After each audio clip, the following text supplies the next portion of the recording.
Hello, good afternoon, welcome. It is the Everton News Daily. Well, it's not the Everton News Daily, is it? It's really the Everton Daily Live. I was just testing you, Jack, because I haven't seen you for ages. It's been a while, hasn't it? It has been a while. It's been a while. You know, I've travelled the world. We've got a new government. Everton have signed an attacking player. It's all going on. They're three things I'd never hear anyone say ever again in their lives. No. So. Ever. Travelled the world. You only went one place. Well, yeah, but, you know, like, you know, it's different to where I currently reside at. So it's a fair statement. It's a fair statement. Everton are back also in pre-season. Again, I think the last time I spoke to you, it was like season just finished and we were just getting over it. And before I think we just had a points deduction and we were seeing if we stay up. Yeah. And before we know it, we're back and pre-season begins with testing today. Yeah, good.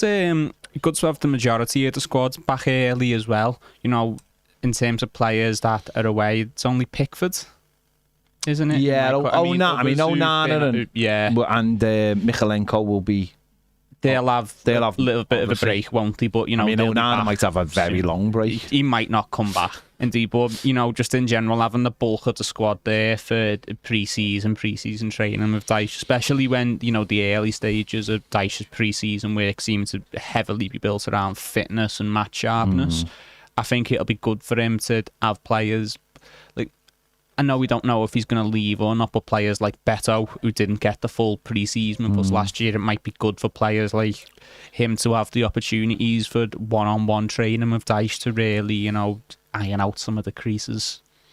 Yeah. I mean, it is huge. I mean, you forget last season, Jack Harrison didn't have a pre-season with Everton and didn't in fact come back till, was it late September? White McNeil did have a pre-season up till Stoke and then was like had a month, as you mentioned. Beto didn't have a pre-season with Everton. And having pre-seasons with another team might be completely different. And it's good that seeing, you know, a couple of the new players are already in there and are training. So and it just comes around so fast. They're going to Ireland next week once they've got through this week. Then there's obviously the pre-season game at the end of that week against Sligo, and then back for the majority of the local games. And then Roma looks set to be confirmed as our home friendly, which is very interesting, obviously, with the connotations of the whole situation. Yeah, it obviously doesn't mean that the deal itself is done, but it can only be a good sign, really, wouldn't it? I don't think they'd be organising this if, you know, talks had broken down and the takeover wasn't going. Yeah, that would be awkward, wouldn't it? Wouldn't it? It'd be like, you know, going shopping in a store that, like, turns you down at a job interview. It's, you know... Wouldn't that be like a daily thing for you?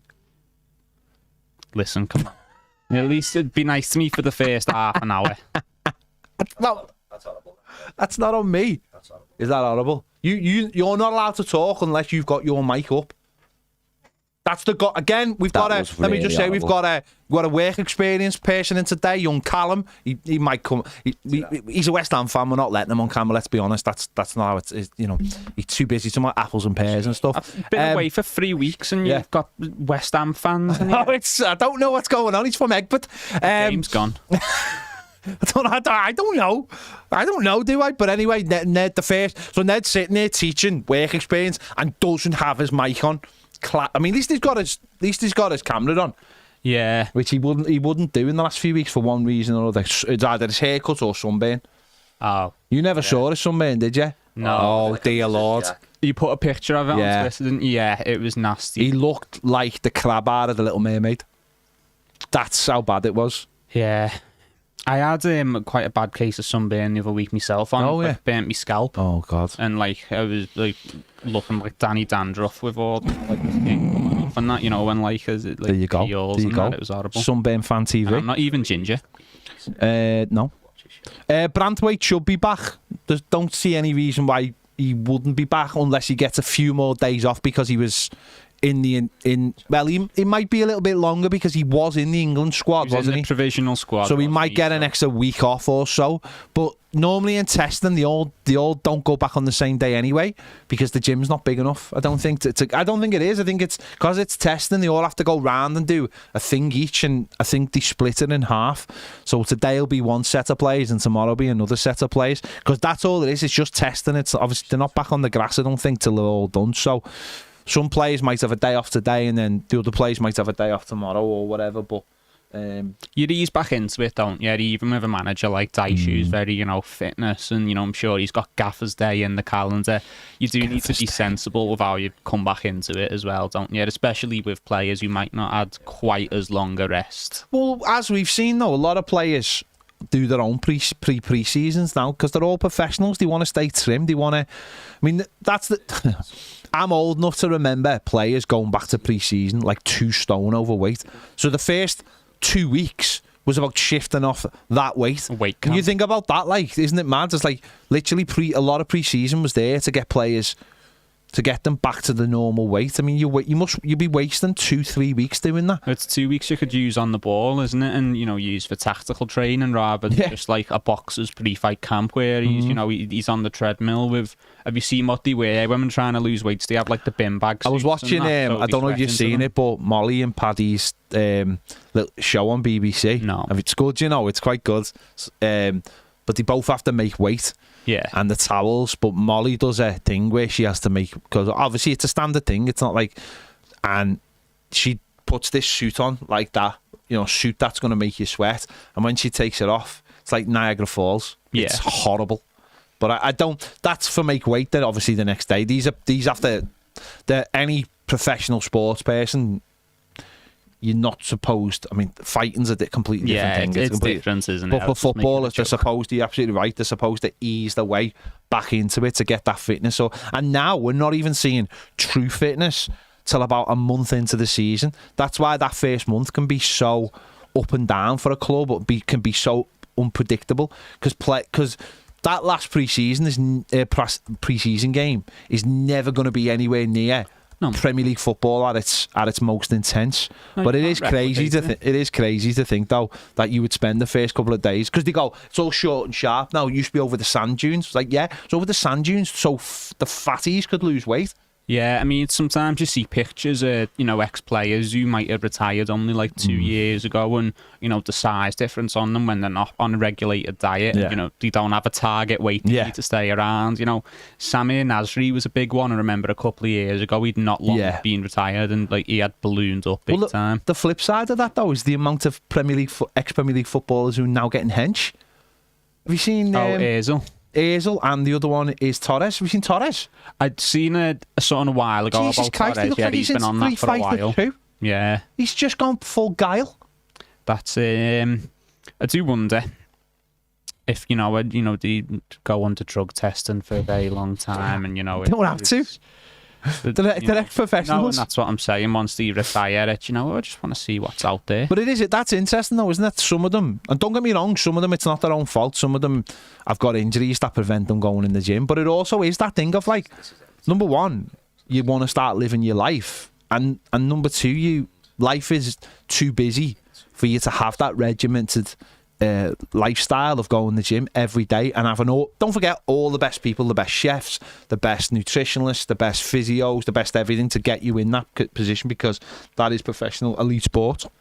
Yeah, definitely. It is a big part of the life for them, isn't it? That sort of schedule and that regimentedness. And I think for a lot of them, you might see some go the other way and be like, you know what, I'll have that extra pepperoni on the pizza now and extra large garlic dip, please, Mr. Domino's man. But others, probably find a lot of purpose in, the fitness and the schedule that they get from football and they need to, find some variation of that to carry on with. Well, that's the thing now. It's a different world in terms of all that stuff now. These people now employ a lot of their own chefs, a lot of their own physios, a lot of their own people. Wouldn't surprise me every time we've seen Cristiano Ronaldo getting those leg rubs and all that. If those people aren't paid they're by not him, Portugal, they're his. Ronaldo. Yeah, and you can understand why. Because for someone like him who's getting to an age where he is, you need those people who understand your body, and you can't allow them to go, I'm going to give this other fella a rub down as well. You need that treatment, and he'll take those people when he goes back to Saudi and all that. You imagine you've got all these. There's a lot of. Well, I've seen it myself. People like Lee Molyneux. I don't know if people follow him. He's ex-Everton on Twitter, and I think we're going to have Lee in at some point. And he has loads of Everton players and Liverpool players that does the fitness with them. There's all kinds of different. There's only down the road. There's a finishing school with an ex-Everton player, Phil Jevons. And when I talk about finishing, I'm talking about players who are professional footballers. Going to see this lad. He's only down the road. Like you can drive past him and see him doing it with, doing the training with people. So it is huge now how this time of year is so massively important, and how footballers, to be honest, can't wait to get back as well. They're chomping at the bit. It's such a thing now where I think footballers used to really, I don't know about, they loved the time off. And I know it's probably worse than ever now. And we'll talk about the Euros obviously when we're on More Than a Game, but you can see from the Euros a little bit how that rest is so important, because I think people are looking quite tired in that Euros. Especially the teams who are quite often going the distance and going into extra time as well.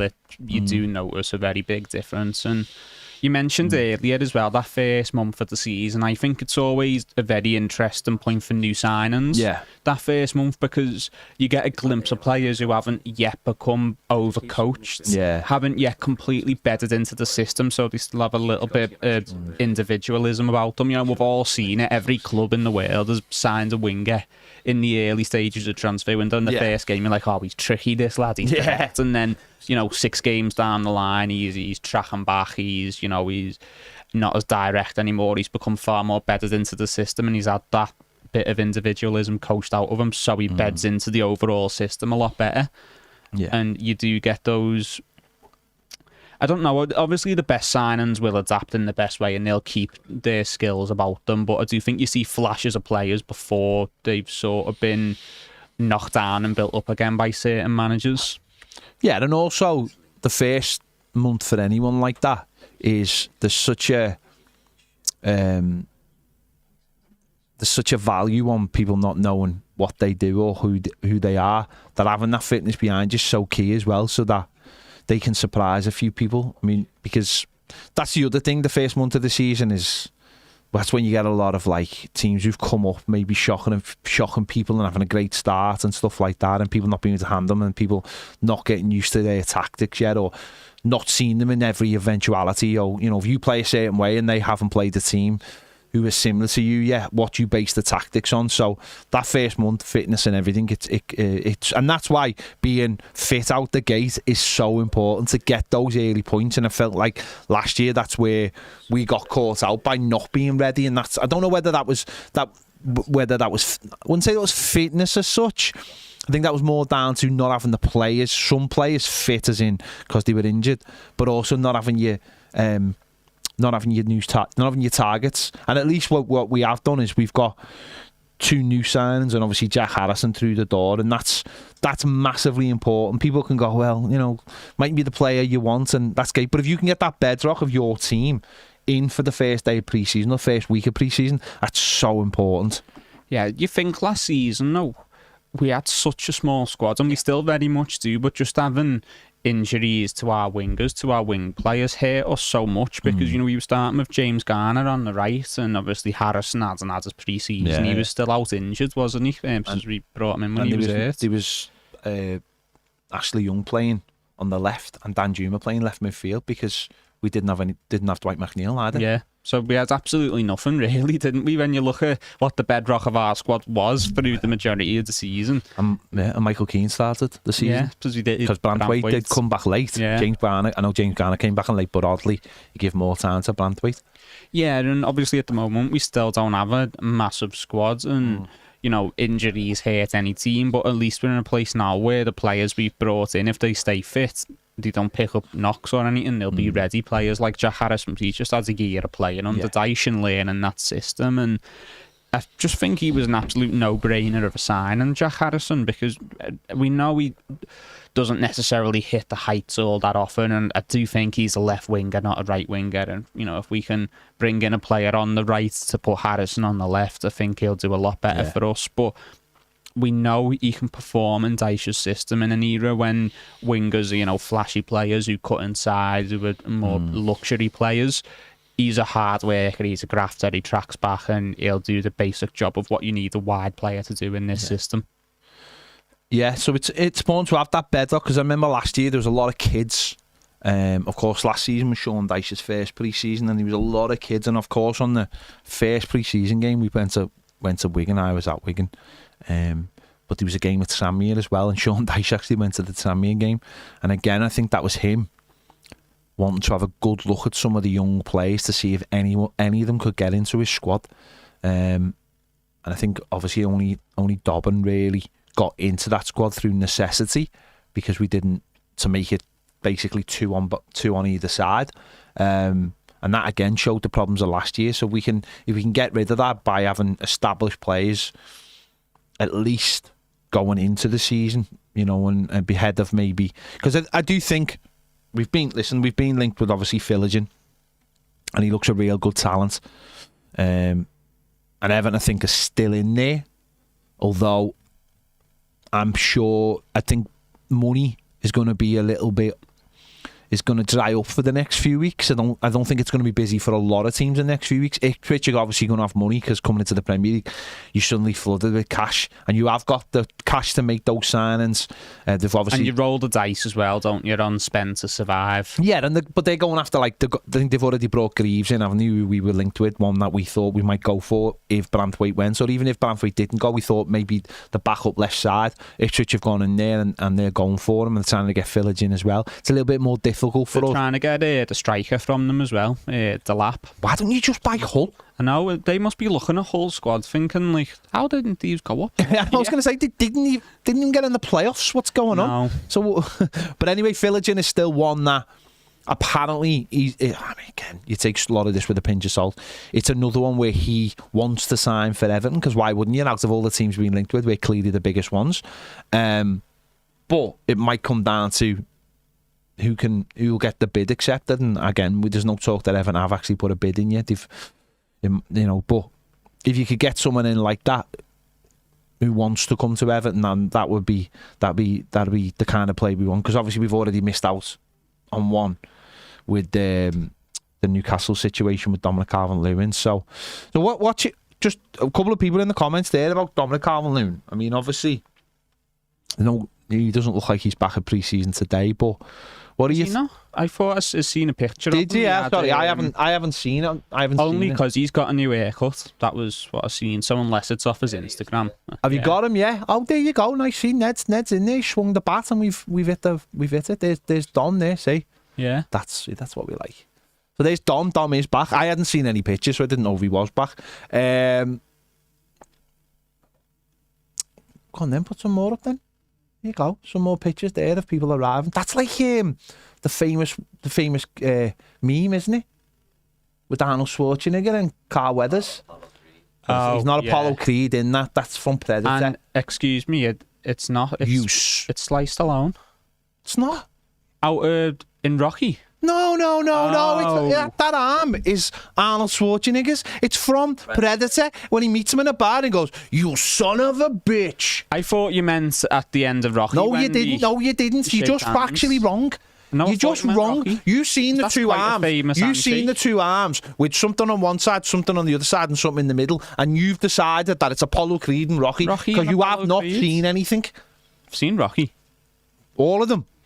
That wasn't a handshake, Jack. That was a boxing couldn't fight, tell you anything from the fifth one, other than you have a little scrap. Have you seen Creed? On the kid. I've seen Creed. I've seen the first. We've got to see Creed. Recent. I mean, I was in Creed. Where? Yeah. Yes, I was in Creed. Do you mean you were in the ground? So I was in Creed. It's on my IMDb. In the crowd in Creed. That was me. Yeah. Were you in the crowd at Creed? No, you weren't. I've only got half a second less screen time than you, so I got screen time. On the red I'm in carpet. there. I'm in there. So he was back, but some people are like, just seen someone comment. Hang on, let me see if I can find the comments. Basically saying shouldn't be allowed back. So what are your thoughts on that? That was quite catty. It was catty. The comment was catty. It's interesting with Dom, isn't it? Because the situation with Newcastle, it could have worked for all parties. He could have potentially got the money he's looking for. Everton could have replaced him with a young, talented player who, could have came into the squad and really helped us kick on. And, obviously the PSR side of things would have been taken care of as well. For whatever reason, it didn't materialise. And because I've not been in for a few weeks, I'm not sure what the exact situation with Dom is. Obviously, some are saying he's turned down contracts. I've seen other people say he's not been offered a contract. I don't know what the truth is. I just know that he's obviously on big money already, Dom, and if he's expecting a massive increase, I do think he needs to be realistic. I know it's his last big contract, but he also needs to look at what he's given to football over the last couple of years in terms of his reliability. Not many clubs will think him worth massive money, be it wages or transfer fee. If he's willing to come in and kick on and sign a new deal on reasonable terms, I'm happy for him to stay. I'm perfectly happy for him to stay. Is there any? This is what we've been talking about the last in the last week or so. Is there any scenario that Dominic Calvert-Lewin doesn't sign a contract and stays at Everton? In terms of going into the new season? And leaves at the end of the year. Well, no, let's just leaves at the end of the season. That's open, isn't it? That's what will happen if he doesn't sign one during the season. Transfer window ends and he's not signed a new deal. Would you be? Is there any way you'd be comfortable with that?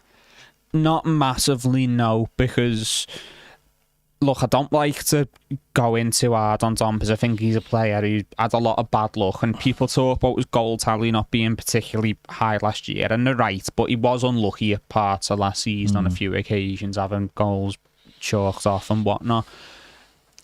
At the same time, if he at best is a 10-goal a season striker, that's him at his best in 2024. If he comes in with 1 foot out the door and unmotivated and, thinking, look, I'm not going to be here for long, players tend to take a step backwards in their performance and their output when they're in that mindset. And taking a step backwards from 10 goals at absolute best leaves us quite short, in my opinion. And you're also still paying a lot of money to him every single week for maybe not that level of performance, maybe not getting bang for your buck, just for him to potentially walk away for nothing at the end of it anyway. I think he either needs to sign a new deal or we need to get this striker situation sorted. Yeah. See, I was all in. I was all in on he has to be sold. But I think I've mellowed a little bit now because of maybe the changes that have happened in the last few weeks at the club in terms of getting players out. PSR situation looks a little bit... Well, we're past it, aren't we? We're past that. Obviously, that line. I can understand why a lot of people think it's a case of, well, he's burnt his bridges. I think he went into the Newcastle's situation with... I mean, obviously, I don't know. I think he was offered a contract. Obviously, we don't know what that is. We don't know whether it was the terms or whether it... Or what, you don't know, do you? Sometimes it's not always about the money. Sometimes it can be other things, promises or whatever of who's going to come in or whatever, but I don't know. I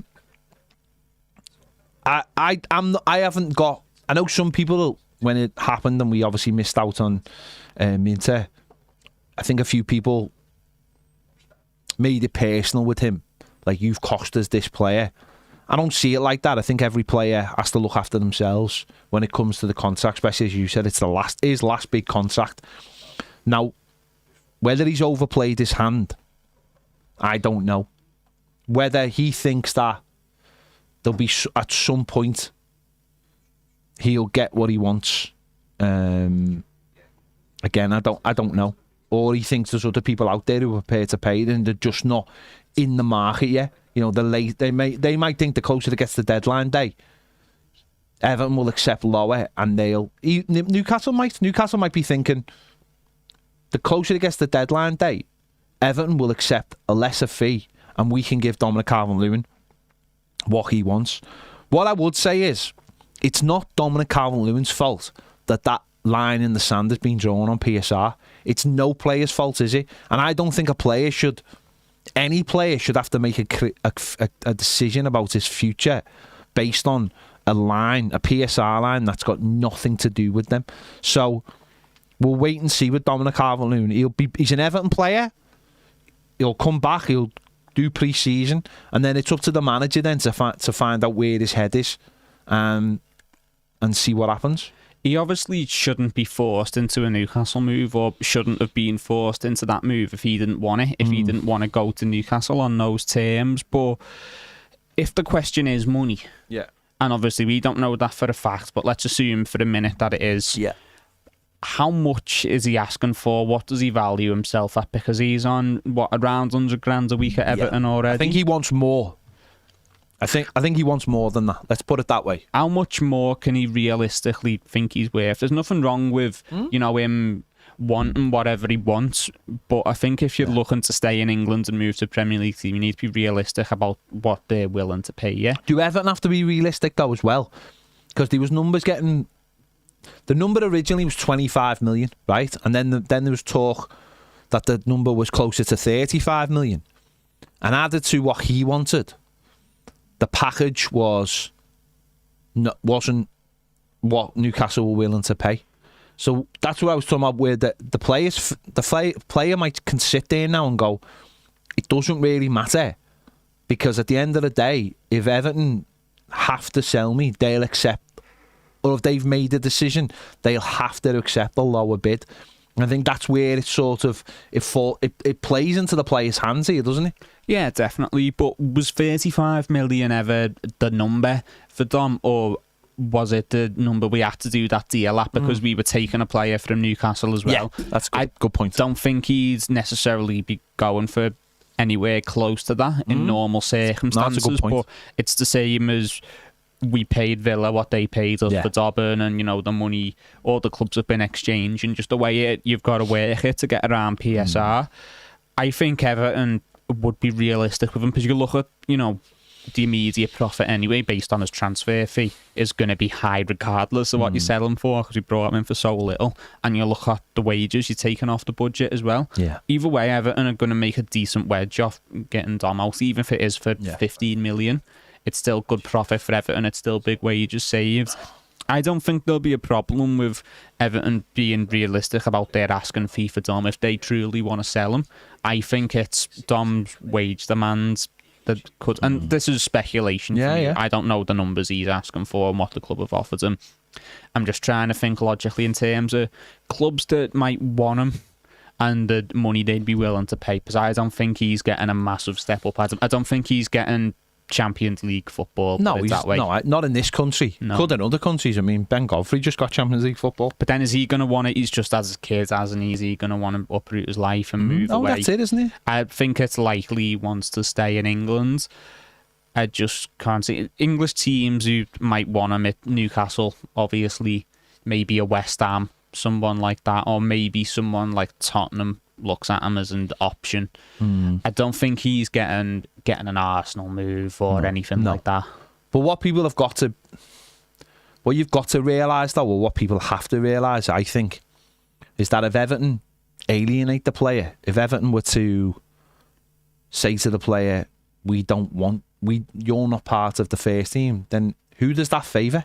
It doesn't favour us as a football club. It only favours him and the buying club. And I think that's what people have got to remember, is that Everton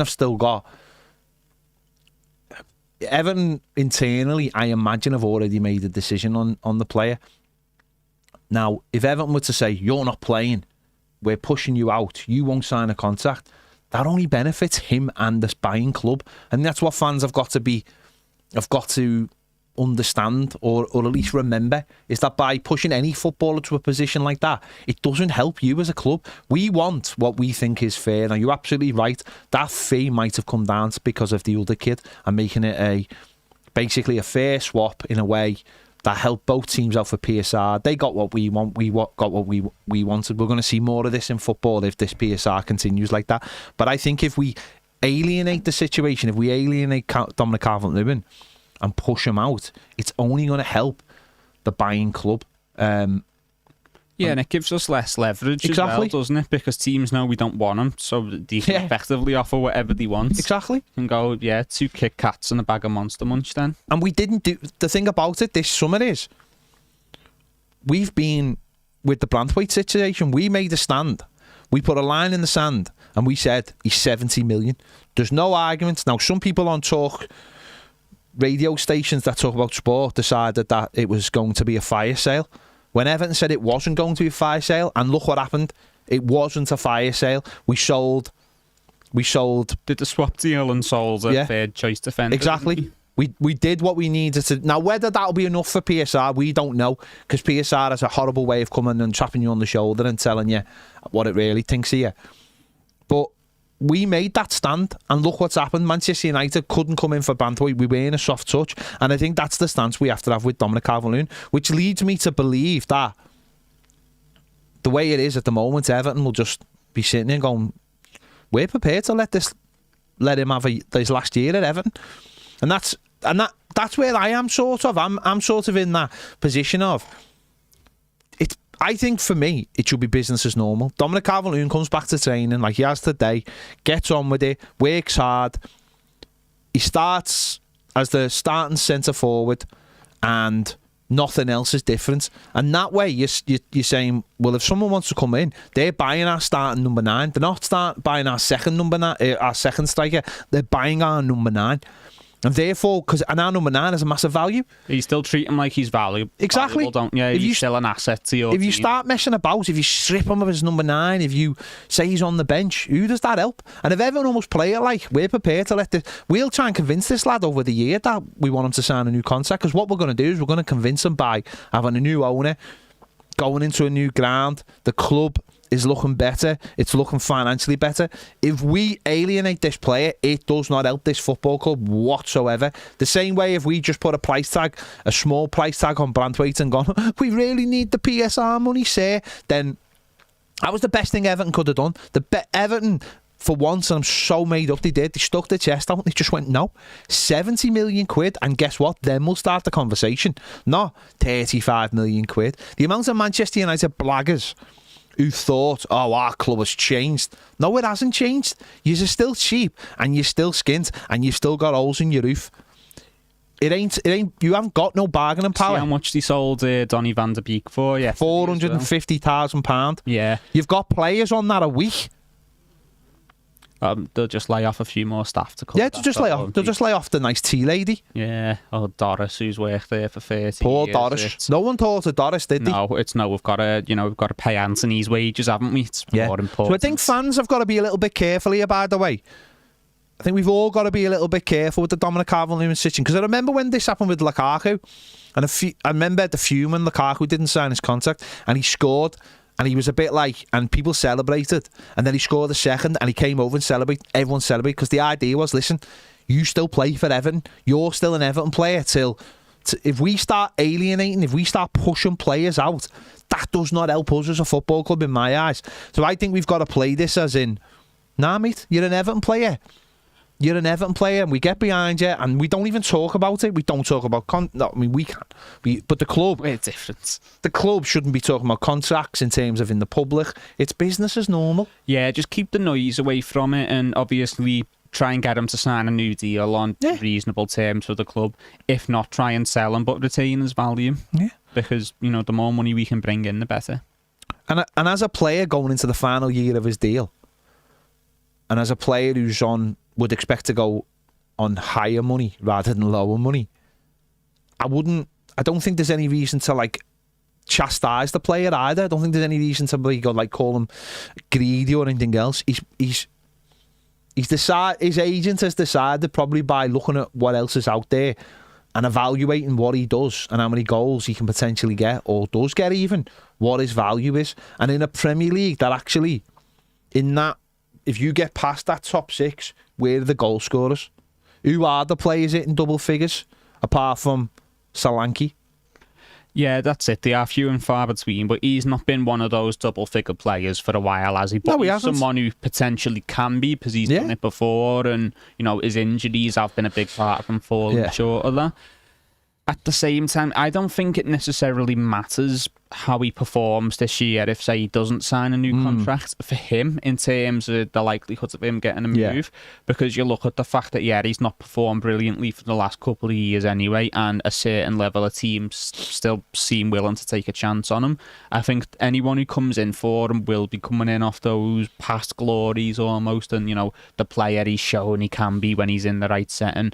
I think he could not sign a new contract, score 4 goals all season and walk out and still have the likes of a Newcastle in for him, because ultimately that's what you're buying Dom for. It's not what he's shown you in the last year, other than the fact that he seems to got his fitness back. But in terms of on the pitch, it's look what he was doing 3 years ago. I do get the idea. I do understand fans' frustration, by the way. I fully understand it. This is a player who was out for a couple of years injured, has come back, did all right last season. I think all his goals were pretty important to us. What he's on, probably what he wants, isn't justifiable in terms of what he scored last season. It's a difficult one. I appreciate it. It's a difficult one, but I just think for Everton as a football club, I don't think it wouldn't be in anyone's best interest to turn on the player. He's an asset. Treat him like an asset. If you're a fan, treat him like an asset. He is worth some money. You get money in for him because people still think he's going to be the player at Everton. Then who knows what that money could do with the football club? Yeah, at the end of the day, it's while I personally would like to keep him if we can work out the contract, I understand that it has been a bit of a turbulent relationship and it's had its ups and downs. The Dominic Calvert-Lewin Everton story, he's had those spells where he's just not been that striker. So I'd understand why a lot of fans would be willing to just say, look, time to call it a day, both shake hands and walk away from each other. I get why people might be happy for that to take place, but I just think while he's here, let's retain his value and let's not make it difficult for him to be in the squad so we can keep that value, and whether it's now or whether it's in January, we get the most money possible for him, and try and give him the most capacity to perform while he's here. If he is going to be gone before the end of the season, let's at least get the most out of him while he's here, because he's still better than Beto, even with one foot out the door. He definitely is. And I've just found there's a nice picture of Dom actually in the gym smiling with his Everton gear on. So, and Ned's gonna find that right now. It's on the blog. But we'll come back to that, but it's a nice picture. There's a picture of Mopai as well. Yeah, seen that. See, people are talking about centre forwards that they don't want. So, I mean, there's one there, you know what I'm saying? Do you not think, though, there's a section of Evertonians who want to see Mopai get given a chance? It's a very small section. Do you think? Again, I'm not here to... At the end of the day, right, this is a lad who basically celebrated the team scoring against Everton last season. That's something I can't. That's something I can't have. That's just there's a lot of things a lot of people can do, right, but that's something I can't have. A player who celebrated Everton conceding a goal in the last minute, that would have been a huge 3 points. Yeah. See, for me, it just starts and stops with I just don't think he'd be a very good player for Everton. I think we've seen it in this system at this club. I think the club's too big for him. I think the fan base is too emotional and hostile for him, when it's not going his way. And yeah, I just don't think he suits our system. And the only role he could potentially play in is off the striker. And we've just signed someone to play that role. Put it on, Ned. There you go, look. He looks happy, doesn't he? Look. He's enjoying himself. See, look, he's teeth whitened. He's standing there earning all his money. Yeah. Stop moaning. That smile on his face is because he's thinking about his bank account. He's thinking every second he's going, that's another Ned, pound. get the one below it with the Mopai on, please. And the Core and Dom. Dom's just like, look at me teeth, the boss. Paid a fortune for these lads. Yeah, that's a contract. Yeah, we'll see with Mopai, but a small section of a short section even. Okay, let's just talk about, obviously, England got through, but Jordan Pickford, obviously. Some people just don't like Jordan Pickford, do they? No, and it's so evident. No, I feel like a lot of English pundits must have really bad backs because they're constantly moving the goalposts for Jordan Pickford, aren't they? I'd make that bigger, so make it so you can see the whole picture. Come on, we don't even know who that is behind him. Yeah, that's it. So you can see everyone on the picture. There you go. I mean, it can go even smaller. There you go. There you go, Ned. Can't you fit the whole thing on the screen? What's wrong with you? You're supposed to be a man who knows his job, and you're wearing sliders. There you go. Go on. There you go. Oh, look how happy everyone is. Yeah, Mope's just getting fit and then he's out the door. Go ahead. What are you saying? Yeah, I just feel like there's things that Jordan Pickford gets criticised for. A, I don't think any other goalkeepers get criticised for, and B, I think if you actually watch the game and watch Jordan Pickford, you think there's not really anything he can do there. I mean, Ferdinand criticising him for going long when what England player is showing for the ball off Jordan Pickford, who's got themselves into space, because I'm telling you, not one of those players in that England team wants the ball into their feet, because none of them understand how to play with each other. There's such a dysfunctional and disjointed side that have zero on the pitch relationships that no one's eager to receive the ball and turn and pass because they don't know where it's going next. So to criticise Jordan Pickford, who is the first pass, who's just looking to find someone in space so England don't lose the ball, it doesn't make any sense. God, how high do your voice just go then? I'm very angry. Ultimately, right, know the kick and long thing, that comes from the manager. The manager will tell, or the coach will tell players exactly what he wants them to do. And if they've said to him, if there's nothing on, go long, stretch the pitch, that's what he'll do. Players are like robots these days. They do what they're told. They don't make stuff up. They don't make stuff up on the... What about that corner? The Shaqiri one? No, the England one, where it ended up all the way back to Pickford. Yeah. If that was a manager, I'd be furious. But that's what I'm saying. None of them, want to be the one to go, I'll risk losing the ball here to try this 20-yard pass. So it is constantly going backwards. And, Declan Rice in that midfield, he's someone who is capable of quite a lot as a midfielder because his technique's good and, he is a good passer of the ball and he gets it out his feet quick. But every single time it's going backwards. Yeah. That's not because Declan Rice has suddenly lost all football and ability and every bit of bravery in his body. He's got nothing on because the system's so rigid. No one moves off the ball. And then especially when Foden, Bellingham and Kane are all on the pitch, because then you've got three players all trying to go into the same space of the pitch. It just becomes so congested. We'll talk more about the England tactics when we do more than the game. But what I'm saying is... I get it. I'm saying that's why he goes long. But it comes down to a manager telling him. And for pundits to criticise Jordan Pickford for doing that instead of criticising the coach just shows that there is a narrative. Like... Shearer, it's easy pickings, though. Shearer the stuff Shearer was saying about Pickford on Saturday was a joke, like literally a joke. It goes back to when in the last game when they nearly conceded from the halfway line. Instead of blaming the two players who cocked it up, they blamed Jordan Pickford for being in the position. John Stone's brain literally switched off, and Pickford was in the normal position for a goalkeeper. A goalkeeper would be in that role. And it was exactly the same on Saturday, though. There was that one that got switched from the left to the right, and the player had a one-on-one, and Pickford came out and closed the space so that the player had to make a decision. And rather than allowing him time to Shearer decided that he'd been caught out in no man's land, and he hadn't. He'd actually done exactly what he was supposed to do. He closed the space down so that the player had to make a rushed decision, and the player took a touch, and I think it might have gone out for a corner or something. But it's that kind of nonsense that, and I know it's our player, so we are protective, but it's always his fault. And we're talking about if not the most stable player in that team, because I'm watching Harry Kane basically playing like Ronaldo in terms of offering zero to the football team. And yet he gets all the blame, and it's this narrative again. And And it's just mad. It's absolutely crazy. I'm just dying for a pundit to challenge them on it, though. Yeah. Because it is very basic stuff. You know, if you and I can notice it, then surely these pundits. But they don't want to, because it's like the Ferdinand effect, right? Rio Ferdinand is absolutely terrible.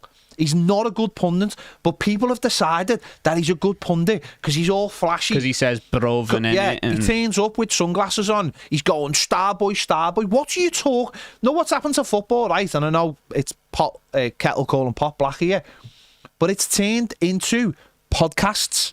Oh, it has. They're all so familiar with each other because they do podcasts, right? That it's turned down into podcast bants instead of actual punditry. So you've got... Now, Lineker, right, don't get me wrong, Lineker is still the best pundit. And what Micah Richards is starting to ask Lineker questions now, because Lineker is the only one who can talk sensibly about football. Micah Richards is not a good pundit, right? He's not a good football pundit. He's there because he's enjoyable and he's having a laugh and he changes things up and he appeals to the TikTok audience. I get that, right? Rio Ferdinand is garbage. He turns up and he thinks he's the coolest fella in the building. He's still... I'm convinced he's still shouting Ballon d'Or in his head somewhere for Vinny Jr. after the Champions League. He's so poor at punditry. He says the most basic, obvious things, and then it turns into like podcast stuff. Starboy. No. Tell me. You're the expert. Tell me why this team isn't playing well, or why they are playing well. No, just Starboy. Done this, done that. Oh, it's amazing. It's nonsense. It's absolute nonsense. Because all it ends up with is lowest common denominator. Why is Jordan Pickford making a mess of all this? Because he's the easy target, and I don't want to go full conspiracy head here, but I think one thing a lot of us noticed watching that England game the other day as well, that these pundits had clearly been given instructions to be a lot more positive. Yeah. That's clearly a thing, by the way. Yeah, definitely. Because, honestly, even when you're trying to justify it and, they'd be showing clips from the first half, going, oh, it's brilliant, making chances and nearly getting shots off and and it didn't work there in that clip we just shown you, but, it's there, and then the next clip comes on and again, it goes absolutely nowhere. And like, yeah, see, you can almost see it there, and they've obviously been told to be more positive. You think for someone like Jordan Pickford, who generates so much social media buzz because people who don't understand football, he's their favourite player to criticise. Do you think maybe with certain players, pundits are egged on to go that little bit further because it drums up that social media interest? Well, it's because there's no push. You've just said it there. It's because there's no pushback. There's no pushback on it because he's not because he's just an Everton player, but there's other players who play for teams out there where it's like there's no pushback because there isn't in the studio. If you've got Ferdinand, right, who obviously is an ex-Man United player, but obviously represents some players as an agent, right? Because he's done such a good job with the likes of Mason Holgate, hasn't he?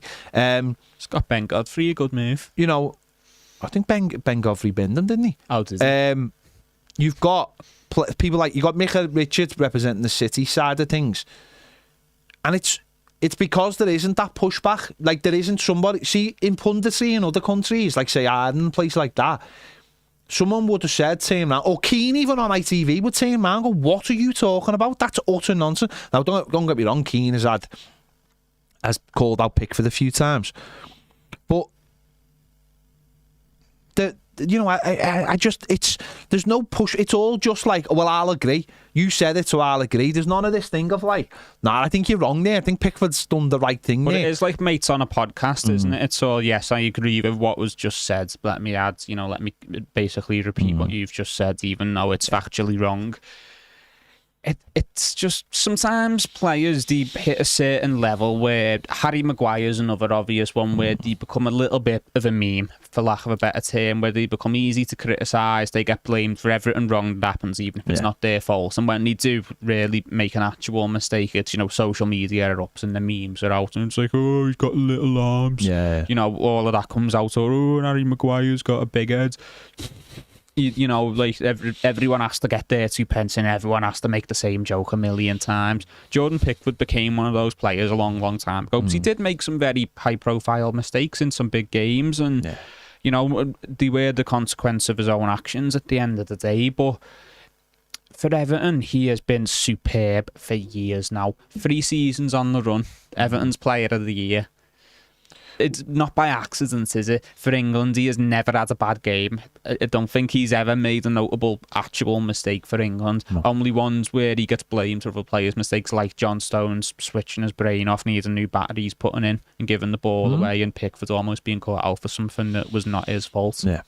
I find it embarrassing. Kieran says he's watching from Ireland. He says, I don't view the UK coverage at all, but Didier Man is on the Irish punditry, and as I think about Pickford too, though it sounds like they're far worse in the UK. But he has a problem with Pickford because it all goes back to for any Liverpool correspondence or whatever, it all goes back to the Van Dijk situation with Pickford. They don't like him because of the Van Dijk situation. Yeah, and he's a player that was notable to them before that because of the Origi goal as well. And again, that's always been easy pickings. If you're anything to do with Liverpool, if you're a Liverpool fan, you're an ex-Liverpool player, if you want to get some likes and retweets or whatever, maybe you get booked in for a podcast appearance with the Anfield Wrap, you go, Pickford, he's got little arms, hasn't he? See his arms, they're dead short, aren't they? That Pickford, And suddenly every Liverpool fan in the world loves you. It's that easy. Yeah, it is that easy. It's I just didn't get it, and I don't get it. And even Shearer pulled out a stat when he went long, and he said he's made. It was like he was reading it. It was like it had been something like since 1951. It was like, why would you pull that? It's not on the player. It's on the coach. The coach will tell them to go long. But if he's been given a stat that's obviously been fetched by, the BBC's local stat correspondent, that brings it back to the idea that, are they encouraging it? It's doubling down, isn't it? Because it's more interactions. It's more, hashtag BBC match of the day. It was just embarrassing on Saturday because it was just a basic thing. And you're right, there's no pushback. It's all, let's just say what it is, and then everyone laughs about it. Or, like, I find it so poor at times. But you know what, though? I'm glad that Pickford himself doesn't seem to be fazed at all by it. Because he loves it. He loves the chaos. And you know what? All these pundits who really should not be on telly because they're really not that good at talking about footy, they can all say whatever they want. He can be the one to bail England out in the penalty shootout. Yeah. He was the one who put the last Euros on a plate for them. Yeah. The penalty takers couldn't do their job. England would have won a trophy at the last Euros, would be coming into this as defending champions. If the other players around Jordan Pickford has performed as well as he did. So it's absolutely nothing to do with him. If England do manage to win anything under this manager and win this tournament, not one of them will deserve it more than Pickford. So let all these pundits have to go. I'm sure within the next couple of years they'll find another subpar English goalkeeper to compare to him and say, get him in the team ahead of him. And again, we'll see. I heard it on the other side as well. I heard Lee Dixon say he's too mouthy.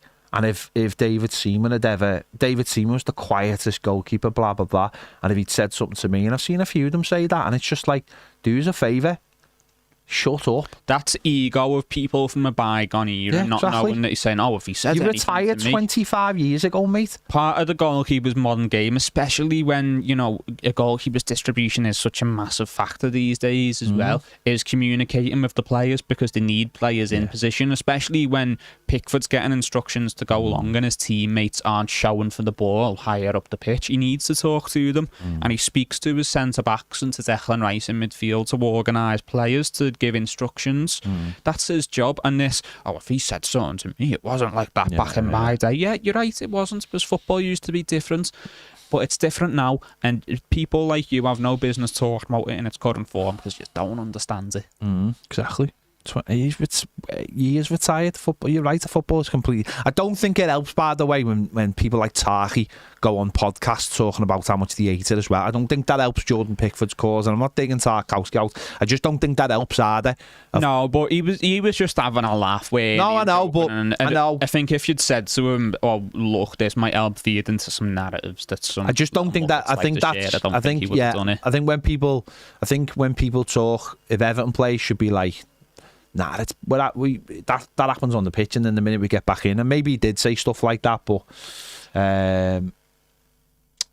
let's get in some of the comments before we go. Brian Ball says, hi lads, villaging Looks exactly what we need. Pace runs at defenders, shoots on sight. Massive upgrade on McNeil. Should go out all out for him as his value will go up. Worry about PSR at the end of the season. No, I just don't know if there's any actual money in the coffers right it might now. be a cash flow thing rather than a PSR thing. Dan W says any chance of DCL to Roma? No, I don't think Dom's going to Roma. I don't think anything's going to happen with Roma. Mark says would love to get Richarlison back. I know it's highly unlikely, but I can dream. Well, you never know. Could get him on loan. Blue Keeley says feel like pundits must get a bonus for talking bad about our players. Roy says I bet there were a few Geordies who were happy when Shaq scored this saw this pen.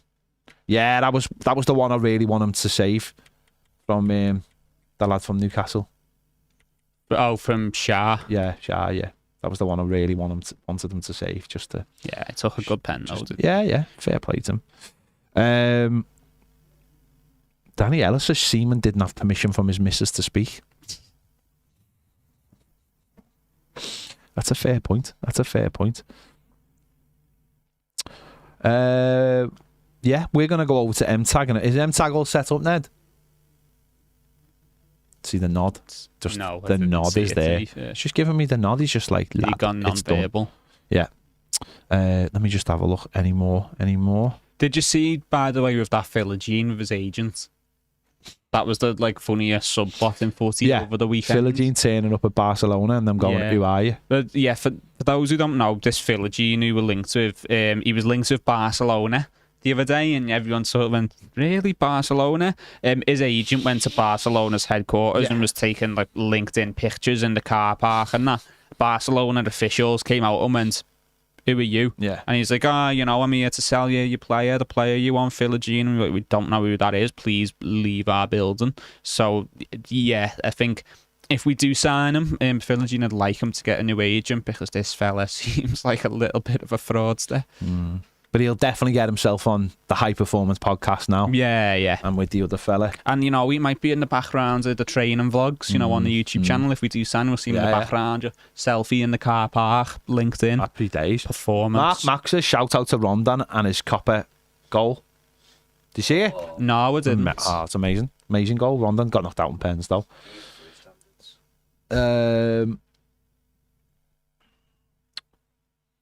Ryan says, do you think with the Friedkin group coming in, touch wood, that we see any more international base friendlies next season onwards? I understand it's not Dyche's way going abroad, but I always feel like we miss a trick commercially in connecting with international fan bases like the other Premier League teams have.